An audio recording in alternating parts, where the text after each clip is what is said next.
Hello friends, आज मैं troll movie के बारे में बताने वाला हूँ। मूवी के स्टार्ट में हम नोरा नाम के एक 16 वर्ष की लड़की को देखते हैं जो एक खड़े पहाड़ की चढ़ाई कर रही होती है। वह अकेले नहीं होती, उसके साथ उसके फादर ट्रेडमॉन भी चढ़ाई कर रहे होते हैं। कुछ देर बाद वे उस पहाड़ की चोटी पर पहुंच जाते हैं। ट्रेडमॉन अपनी बेटी नोरा से बहुत प्यार करता है। वह नोरा को बचपन की कहानियों को याद कराता है जो नोरा के ग्रैंड मदर उसे सुनाया करती थी। यही कि पुराने वक्त में ट्रोल कोई पहाड़ नहीं बल्कि एक दानव हुआ करते थे। उनकी संख्या तकरीबन 8 से 9 हुआ करती थी। अंधेरा उन लोगों के लिए जीवन हुआ करती थी तो वहीं रोशनी उनकी मौत। एक दिन वे इसी जगह पर खेल रहे होते हैं। अचानक सूर्य की रोशनी उन पर पड़ती है जिस कारण उनकी मौत हो जाती है और वे पहाड़ में तब्दील हो जाते हैं। इसलिए इन पहाड़ियों का नाम ट्रोल पड़ा है। नोरा इस पर जरा भी विश्वास नहीं करती क्योंकि वो आंखों देखी चीजों पर विश्वास करती है। तभी उसके फादर उसे मन की आंखों से देखने को कहता है, जिसके बाद वो उन ट्रोल्स को देख पाती है। अब सीन यहाँ से चेंज होती है। हमें 10 साल बाद का सीन दिखाया जाता है। यहाँ हम नोरा को देखते हैं जो अब बड़ी हो चुकी थी। वह एक जियोलॉजिस्ट होती है और अपने टीममेट के साथ किसी जगह पर एक्सकेवेशन का काम कर रही होती है। ये लोग पिछले 6 महीनों से खुदाई कर रहे होते हैं लेकिन अब तक इन्हें कुछ भी हाथ नहीं लगी होती है। डॉक्टर शिखर जो एक्सकेवेशन टीम का इंचार्ज होता है वह सभी को पैकअप करने को कहता है। उसे नहीं लगता कि यहाँ पर कुछ मिलने वाला है, लेकिन तभी खुदाई के वक्त नोरा को कुछ मिलता है। ये पुराने जमाने में मौजूद किसी बड़े जानवर की हड्डी होती है जिसे देखकर वो बहुत खुश हो जाते हैं। दूसरी तरफ ट्रोल की पहाड़ियों में माइनिंग का काम चल रहा होता है। यहाँ पर हम कुछ लोगों को भी देखते हैं जो पहाड़ियों में माइनिंग एक्टिविटी को लेकर प्रोटेस्ट कर रहे होते हैं। उनका कहना था कि पहाड़ों को कोई नुकसान न पहुंचाया जाए, लेकिन उनके प्रोटेस्ट के बावजूद भी माइनिंग इंचार्ज पहाड़ों में ब्लास्टिंग जारी रखता है।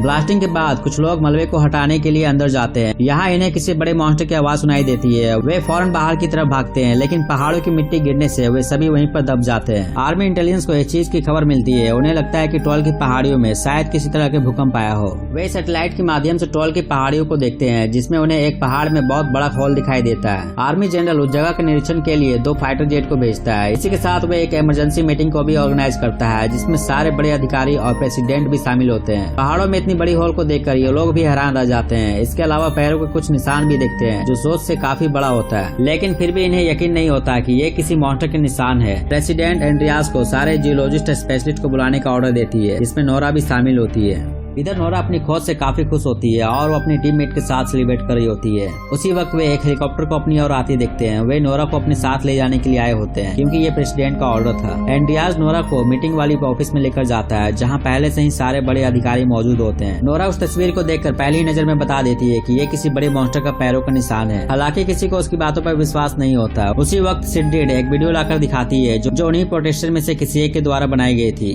हालांकि वहाँ मौजूद सभी लोग मारे गए थे। इस वीडियो में वह मॉन्स्टर उतने साफ तौर पर दिखाई नहीं दे रही थी लेकिन उनकी आवाज साफ सुनी जा सकती है, जिसके बाद इन लोगों को भी थोड़ा यकीन हो जाता है। दूसरी तरफ ट्रोल की पहाड़ियों में हम एक फार्म हाउस को देखते हैं जिसमें 2 ओल्ड कपल रहा करते हैं। उनका एक डॉग भी होता है जो कैनल से बंधा होता है। ये ओल्ड कपल लंच करने जा रहे होते हैं कि तभी इन्हें किसी की चीखने की आवाज सुनाई देती है। ये आवाज धीरे धीरे तेज होती जा रही थी। इनका पूरा घर हिलने लगता है। ये दोनों फौरन घर के बेसमेंट में चले जाते हैं। वह मॉन्स्टर इनके घर को तोड़ता हुआ वहाँ से गुजर जाता है। हालांकि ये दोनों कपल सही सलामत होते हैं मगर अफसोस उनकी आधी घर बर्बाद हो चुकी थी।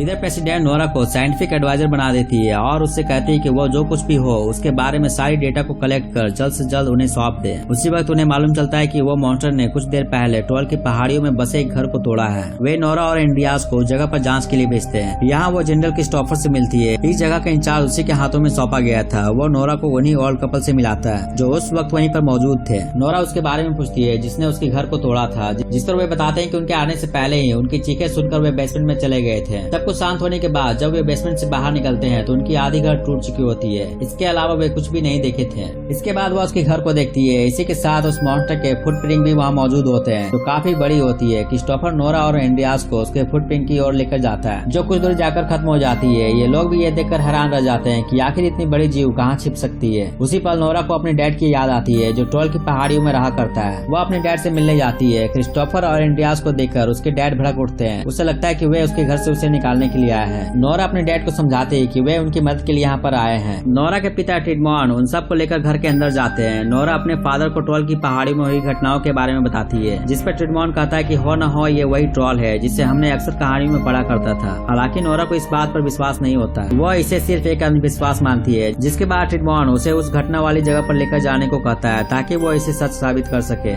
इसके बाद क्रिस्टोफर उसे पैरों के निशान के पीछे लेकर जाते हैं जो एक जगह पर जाकर खत्म हो जाते जाती है। ट्रीटमॉन क्रिस्टोफर को वहीं पर लैंड करने को कहता है क्योंकि उसे यकीन था कि वो यहीं कहीं पर मौजूद है, लेकिन उन्हें पहाड़ों के अलावा कुछ भी दिखाई नहीं दे रहा होता है। नोरा अपने फादर को वापस चलने को कहती है क्योंकि मौसम खराब होने वाली होती है। ठीक उसी वक्त वो मॉन्स्टर अपनी आंखें खोलता है जो इनकी सोच से काफी बड़ा होता है, मानो वो एक चलता फिरता पहाड़ हो। क्रिस्टोफर फौरन सभी को हेलीकॉप्टर में बैठने को कहता है। इसके बाद वे उड़ जाते हैं। क्रिस्टोफर यहाँ से निकलने से पहले उस मॉन्स्टर को लाइव टेलीकास्ट करता है, जिसे देखकर इन बड़े अधिकारियों के भी होश उड़ जाते हैं। क्रिस्टोफर इन लोगों को लेकर अपने हेडक्वार्टर पहुँचता है, जहाँ उनकी बड़े अधिकारियों से मीटिंग होती है। ट्रीटमैन चाहता है कि वे उस मॉन्स्टर को ना मारें, जिस वजह से उनके बीच थोड़ी बहस हो जाती है कि क्रिस्टोफर को बड़े अधिकारियों से उसे किसी भी तरह खत्म करने का ऑर्डर दिया जाता है। इसके बाद वह बड़े पैमाने पर सैनिकों और एम्यूनिशन को तैयार करता है। नोरा और उसके फादर ट्रीटमैन भी उसके साथ जाना चाहते हैं, लेकिन क्रिस्टोफर साफ मना कर देता है। नोरा उसे काफी रिक्वेस्ट करती है, जिस पर वो उन लोगों को साथ ले जाने के लिए तैयार हो जाता है। वे सभी अपने एम्यूनिशन को लेकर ट्रॉल की पहाड़ियों में पहुंचते हैं। क्रिस्टोफर सारे सोल्जर को अपनी अपनी पोजीशन लेने को कहता है। इसके बाद वे एक नाइट ड्रोन को उड़ाते हैं ताकि उनके लोकेशन को पता लगाया जा सके। काफी देर इंतजार करने के बाद वो मॉन्स्टर उनकी तरफ आ रहा होता है। पास आते ही ये सभी लोग उस पर अपने हथियारों से अटैक कर देते हैं। कुछ पल के लिए इन्हें लगता है कि वो अब नहीं बचने वाला, लेकिन ऐसा नहीं था। उस पर इनके हथियारों का कोई असर नहीं दिख रहा था। इनके अटैक से वो काफी गुस्सा हो जाता है और इन लोगों को मारना शुरू कर देता है। क्रिस के लगभग सारे वेपन्स को वो डिस्ट्रॉय कर देता है। ट्रीटमैन को ट्रॉल को शांत करने का तरीका मालूम होता है। वह उसे शांत करने लगता है, जिसमें वो काफी हद तक उसे शांत भी कर देता है। मगर उसी वक्त एक टैंक उस पर हमला करने लगता है। ट्रॉल के झटके से ट्रीटमैन दूर जा गिरता है और वो उस टैंक को अपने पांव से कुचल देता है। इसके बाद वो यहाँ से चला जाता है। ट्रीटमैन मरने से पहले एक पैलेस की जिक्र करता है कि अगर उन्हें ट्रॉल को रोकना है तो उन्हें उसी पैलेस में जाना होगा, जहाँ उन्हें एक आदमी मिलेगा और वही इसके बारे में सब कुछ बताएगा। इसके बाद वह वही दम तोड़ देता है। नोरा अपने फादर के डेथ से बहुत अपसेट हो जाती है। वह एक कैबिन में बैठकर अपने फादर की डायरी को देखने लगती है,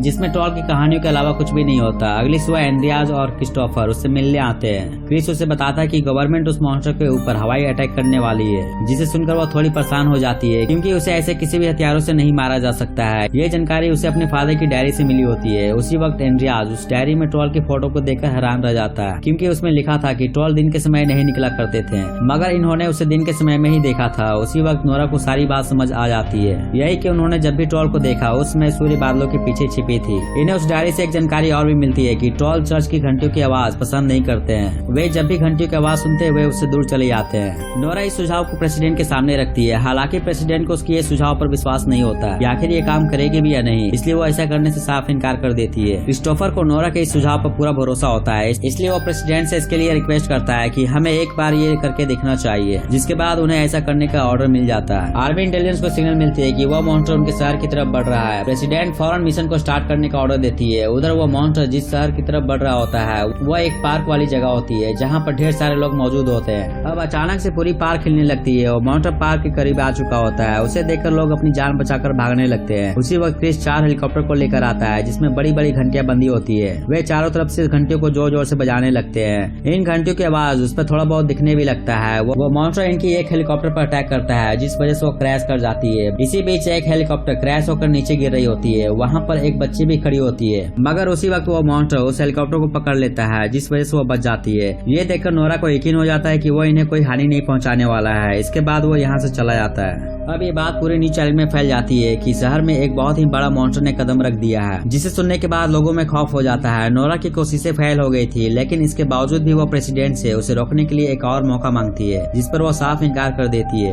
वो नहीं चाहती कि उसकी वजह से शहर में रह रहे लोगों को कोई खतरा हो, इसलिए वो नोरा को इस मिशन से हटा देती है। वह उसकी ऑफिस से निकलकर जाने लगती है कि तभी उसे क्रिस्टोफर मिलता है। वह उससे कहता है कि तुम सही हो, अगर तुम्हें कभी भी मेरी जरूरत पड़े तो बेझिझक मुझे याद कर लेना। इसके बाद वह बाहर चली आती है। वह यहाँ से जाने ही वाली होती है कि तभी एंड्रियाज का साथ देने के लिए चला आता है। प्रेसिडेंट एक वीडियो कॉन्फ्रेंस के जरिए पूरे शहर के लोगों से फौरन शहर खाली करने को कहती है, क्योंकि अब की बार वे उस मॉन्स्टर को खत्म करने के लिए काफी हैवी वेपन्स का इस्तेमाल करने वाले हैं। इसलिए प्रेसिडेंट तत्काल इमरजेंसी घोषित करती है। नोरा और एंड्रियाज एक कार में बैठे बातें कर रहे होते हैं कि तभी नोरा को अपने फादर की बात याद आती है। नोरा मरने से पहले एक पैलेस का जिक्र किया था और उस पैलेस का नाम उसी डायरी में लिखी होती है। एंड्रियाज को उस पैलेस के बारे में पता होता है कि वो कहाँ पर है। वह फौरन अपनी गाड़ी को स्टार्ट कर उस पैलेस की ओर जाने लगता है। कुछ देर बाद वे उस पैलेस तक पहुंच जाते हैं, लेकिन वहां मौजूद गार्ड्स उन्हें अंदर जाने नहीं देते हैं और उन्हें यहाँ से चले जाने को कहता है, वरना वे उन दोनों को वहीं पर शूट कर देते हैं। उसी वक्त पैलेस का मालिक वहाँ पर आता है। वे समझ चुका था कि वे यहाँ पर किस लिए आए हैं। वो इन दोनों को लेकर अंदर जाता है। पैलेस के बेसमेंट में एक बहुत बड़ा गुफा होती है। पैलेस का मालिक इन्हें बताता है कि ये पैलेस एक दूसरे राजा के कबीले के ऊपर बनाई गई थी। पुराने वक्त में राजा मानते थे कि अगर वो अपना पैलेस दूसरे कबीले के राजा के पैलेस के ऊपर बनाएंगे तो उसे शुभ माना जाता था, जिस कारण उस राजा ने इस कबीले में रहने वाले सभी ट्रोल को खत्म करवा दिया था। मगर उसने ट्रोल के एक बच्चे की जान को बख्श दी थी और उसे ले जाकर ट्रोल की पहाड़ियों में ही बंद करवा दिया था। गुफा के काफी अंदर जाने के बाद इन्हें ट्रोल्स की बड़ी बड़ी हड्डियां देखने को मिलते हैं। इसका मतलब नोरा के फादर जो कहानियां सुनाया करते थे वो बिल्कुल सच हुआ करती थी। नोरा एक टॉर्च की लाइट जलाकर उन हड्डियों को चेक करती है। टॉर्च की लाइट से वो हड्डी जलने लगती है, जिससे नोरा समझ जाती है कि ट्रोल्स के लिए अंधेरा ही उनका जीवन हुआ करती थी और रोशनी उनकी मौत। उसी वक्त उसे एक आइडिया आता है कि वो इनमें से एक खोपड़ी को लेकर उस मॉन्स्टर को शहर से बाहर लेकर जाएगी। इसके बाद वो क्रिस्टोफर को कॉल कर उससे हेल्प मांगती है। उसे वो अपनी लोकेशन बताती है जहाँ पर वो मॉन्स्टर को लेकर जाना चाहती है, लेकिन मुसीबत यह होती है कि आखिर उसे लेकर यहाँ से कैसे जाए। तभी पैलेस का मालिक उसे ढेर सारी गाड़ियाँ दिखाता है, जिसमें से एक को लेकर उस पे खोपड़ी को बंधवा देती है। इसी बीच इंडियाज को सिडिट से मालूम चलता है कि आर्मी इंटेलिजेंस उस मॉन्स्टर पर हवाई फायरिंग करने वाले हैं। इंडियाज सिडिट को सिस्टम को हैक कर कुछ पल के लिए रोकने को कहता है ताकि वे अपने काम को पूरा कर सके। इसके बाद वे दोनों उस मॉन्स्टर की तरफ निकल जाते हैं। वो मॉन्स्टर भी उन्हीं की तरफ बढ़ रहा होता है, जो उनसे कुछ ही किलोमीटर दूर होता है। दूसरी तरफ क्रिस्टोफर नोरा के बताए लोकेशन पर पहुंचता है। उसने अपनी मदद के लिए अपने टीममेट को भी साथ बुलाया होता है, जिसकी मदद से वो लाइट्स को सेटअप करने लगता है। दूसरी तरफ आर्मी इंटेलिजेंस उस मॉन्स्टर पर हवाई फायरिंग करने जा रही होती है, मगर सिडिट के हैकिंग से वो फाइटर जेट उस पर अटैक नहीं कर पा रहा था। नोरा और इंडियाज उसके पूर्वजों की एक बड़ी खोपड़ी को लेकर उस मॉन्स्टर के सामने जाती है ताकि उसके जरिए वो किसी खुले मैदान में लेकर जा सके जहाँ पर क्रिस्टोफर लाइट को सेटअप किया होता है। वो मॉन्स्टर उस खोपड़ी को देखकर उसके पीछे भागता है। एक समय ऐसा आता है कि वो खोपड़ी इनकी गाड़ी से गिर जाती है, जिससे इन्हें लगता है कि अब इनकी बनाई प्लान फेल हो जाएगी। वो मॉन्स्टर अपनी पूर्वजों की खोपड़ी को लेकर काफी इमोशनल हो जाता है, मगर उसी वक्त वो उसके हाथों से छूटकर नीचे गिर जाती है और चूर चूर हो जाती है, जिसके बाद वो बहुत गुस्सा हो जाता है। इंडिया समझ चुका था कि अगर वो यहाँ से नहीं निकले तो वे कुचले जाएंगे। वे अपनी गाड़ी को उसी ग्राउंड की ओर ले जाने लगते हैं जहाँ उनकी टीम मौजूद होती है।